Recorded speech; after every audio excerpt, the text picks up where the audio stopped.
বিশ্বব্যাপী চাহিদা বাড়ছে বৈদ্যুতিক গাড়ি, উন্নত প্রযুক্তির অস্ত্র ও যুদ্ধ বিমানের। এগুলো তৈরি করতে প্রয়োজন হেভি রেয়ার আর্থস উপাদানের। যুক্তরাষ্ট্র ইভি, অস্ত্র ও যুদ্ধ বিমান প্রস্তুত করলেও দেশটিতে পর্যাপ্ত হেভি রেয়ার আর্থস নেই। আর তাই এবার মিয়ানমারের বিরল খনিজ সম্পদের ওপর নজর পড়েছে যুক্তরাষ্ট্রের।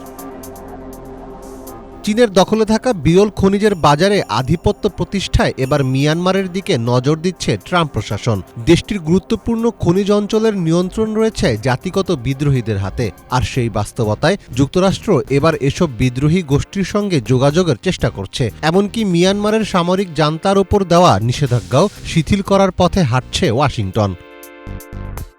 সম্প্রতি এ বিষয়ে একটি প্রতিবেদন প্রকাশ করেছে বার্তা সংস্থা রয়টার্স। প্রতিবেদনে বলা হয়, মিয়ানমারের কাচিন রাজ্যে বিরল খনিজের খনিগুলোর নিয়ন্ত্রণ এখন কাচিন ইন্ডিপেন্ডেন্স আর্মি বা KIA এর হাতে। এসব খনিজ এতদিন রপ্তানি হতো চীনে, কিন্তু এখন যুক্তরাষ্ট্র চায় এসব খনিজ যুক্তরাষ্ট্রে নিয়ে আসা হোক। এজন্য KIA এর সঙ্গে সরাসরি চুক্তি কিংবা জান্তাকে পাশে নিয়ে মধ্যস্থতার কথাও ভাবা হচ্ছে। মিয়ানমারের কাচিন রাজ্যে স্ট্র্যাটেজিক খনিজের মধ্যে রয়েছে ডাইসপ্রোসিয়াম ও টারবিয়াম, যা ইভি মোটর, হাইপারসোনিক অস্ত্র ও ড্রোন নিয়ন্ত্রণ সিস্টেমে ব্যবহার করা হয়। এছাড়াও মিয়ানমারে রয়েছে নিওডিয়াম, ল্যান্থানাম, টাংস্টেন ও কোবাল্টের মতো গুরুত্বপূর্ণ খনিজ।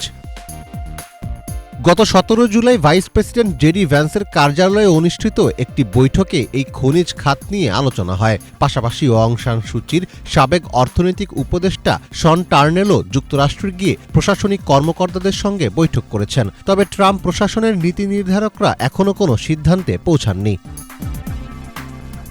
বিশ্লেষকদের মতে মিয়ানমার নিয়ে ট্রাম্প প্রশাসনের আগ্রহ শুধু চীনের প্রভাব রাশি নয়, ভূরাজনৈতিক এক বড় উত্তরণের ইঙ্গিতও দিচ্ছে। ফলে মিয়ানমারে শান্তি আনার নামে যুক্তরাষ্ট্রের এমন আগ্রহকে অনেকে দেখছেন বাণিজ্যিক ও কৌশলগত স্বার্থসিদ্ধির অংশ হিসেবে।